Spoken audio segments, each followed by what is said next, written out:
So, just when we thought Wes Watson got a sweetheart deal,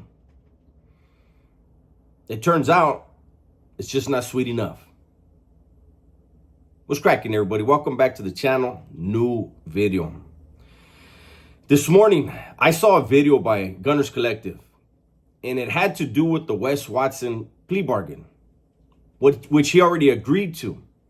And sentencing is supposed to be on the 17th this month.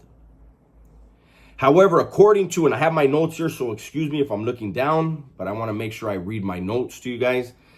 According to a report in the Miami Herald, Wes Watson's attorney, from everything I hear, he's a great attorney, and I guess this is an example of it. He's already agreed to the plea bargain, a sentence of 21 months incarceration, 7 years probation, and he has to do some mental health. He's got to get involved in some mental health stuff, right? Which I think the mental health stuff is very important for him. Now, I have 4 bullet points on what, according to the Miami Herald, what the Wes Watson's attorney is trying to get into the prosecutor's head to try to reduce the incarceration time. If I was Wes, I'd be telling him reduce the probation time. The incarceration time is nothing. But I think Wes understands that he has some serious issues if he enters the Florida prison system. Now, the first point that I see is, according to what they're arguing, is the victim sought Wes Watson out. He flew from New Jersey to Florida, to Miami, to confront Wes Watson. Now, listen, this attorney is doing exactly what he's supposed to do. In every one of these bullet points that I have here, the attorney is doing exactly what he's supposed to do, what he was hired to do, and that's get the best deal for his client. Now, me as an ex-convict, me as a content creator, in my commentary, I'm going to be as honest as I can be, right?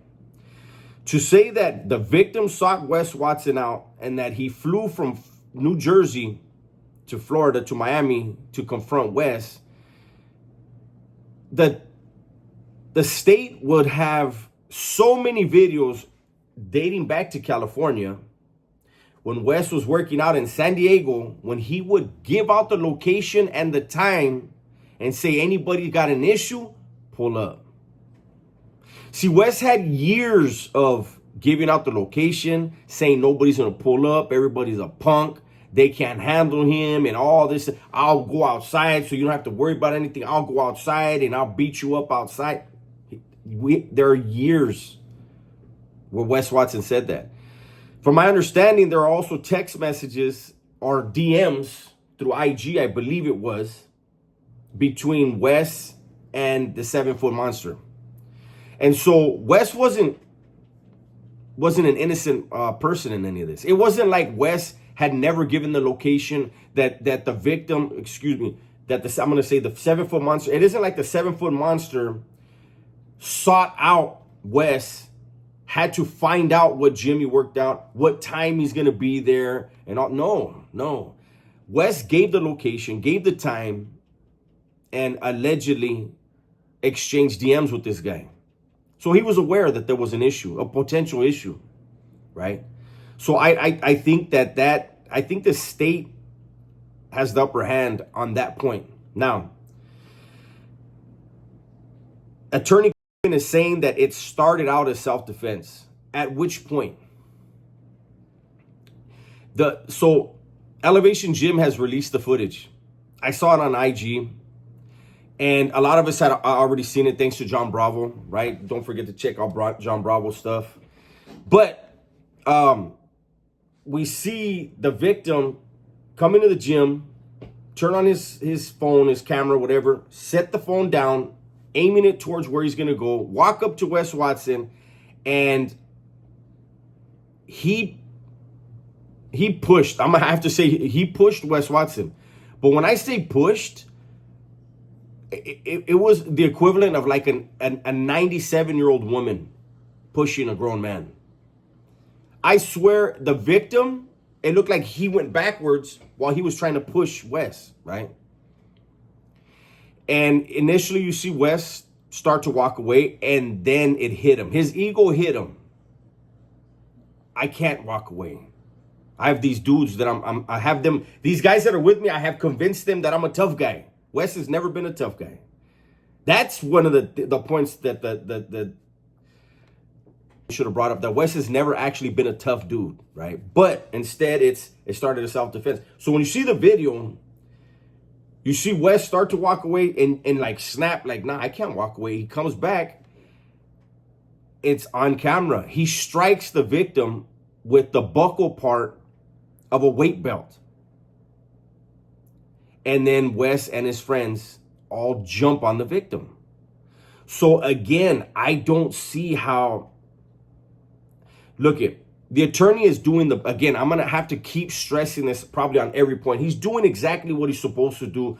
I would like to have him as my attorney if I was, look, the deal's already been agreed to, and they're trying to get him less time. Great job. Great try. But I just don't see these points helping to sway the prosecutors. The third point, I want you guys to pay attention to this. Again, this is all alleged. This all came out of the Miami Herald. I'm reacting to what the Miami Herald has put out. The third bullet point is this: mental health and steroids. They're bringing this up as a mitigating factor. These points are all mitigating factors to lessen the confinement time. That's what they're trying to do, right? It says, claimant reportedly said negotiations considered testimony from a psychologist regarding anabolic steroid use and untreated mental health concerns. Now, the first question is the testimony of the psychologist. Who paid the psychologist? Did the state pay the psychologist, or did Wes Watson pay the psychologist? Because that goes a long ways. Somebody that you hired usually isn't going to talk bad about you, isn't going to put you or your client in a bad spot, right? So there's that. And the DA, obviously, they're going to talk back and forth about that. But for a psychologist to testify regarding anabolic steroid use and untreated mental health concerns, who decided to use anabolic steroids? If you choose to consume something that may alter your mind state, you are responsible for consuming that. You knew what it was capable of doing, and you were okay with it. And in Wes Watson's case, we have years of videos, of content, where we saw not only the change in attitude,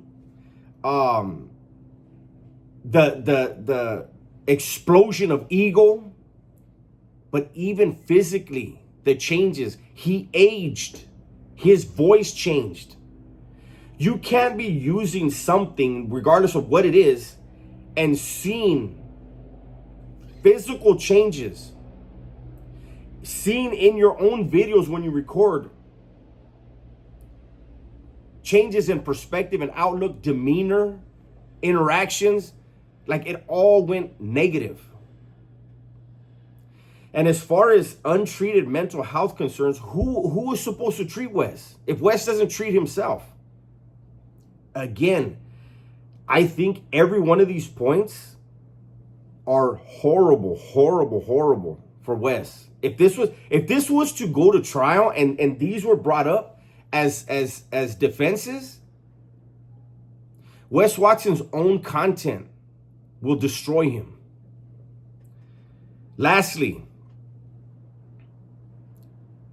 I honestly don't believe this came out of Wes Watson's mouth. I think this attorney is a very good attorney. He's doing the best he can with what he has to work with. So the fourth bullet point is this: remorse, rehabilitation.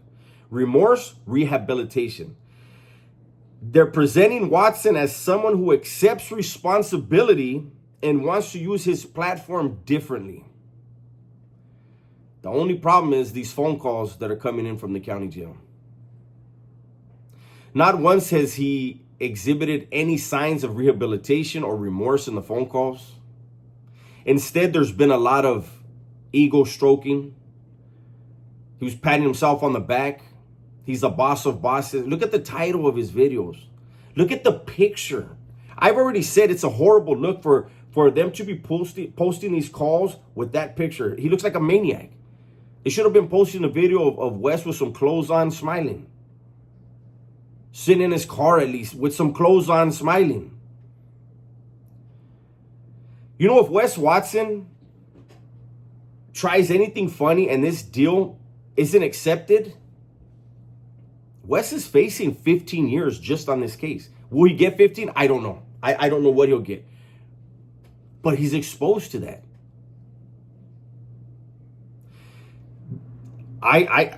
Look, 21 months for a guy who's supposedly Mr. Convict, Mr. Shot Caller, baddest fucking inmate ever alive. Go do that. Go do that 21 months. That's nothing. That 7 years probation is what the attorney should be trying to reduce. Get that down to 1. Get that down to 6 months. That's what he should be trying to do. If anything, he should say, you know what, instead of 21 months, we'll take 24 months and 3 years probation. That should be what he's arguing for. He's getting credit for time served while he's sitting in the county jail. He still has the other case. And I think the focus is wrong. I think it should be add some more confinement time, reduce probation time. Wes Watson is not going to be able to complete probation at all. Anyhow, that's my 2 cents. Again, I'm reacting to a Miami Herald news piece. I feel like Wes's attorney is doing the best he can do. I just think that his client, Wes Watson, has tied his hands. I don't see any changes at sentencing. I believe Wes Watson is going to get the 21 months, 7 years probation, and mental health. I still can't. I don't know what. I guess you got to get mental health counseling, maybe for the 7 years of probation. I don't know. But we'll all find out in about a week and a half, right? Well, that's my video for today. Hopefully you guys enjoyed it. Everybody, please be safe, be smart, and tell the ones you love that you love them, man. I'm out of here.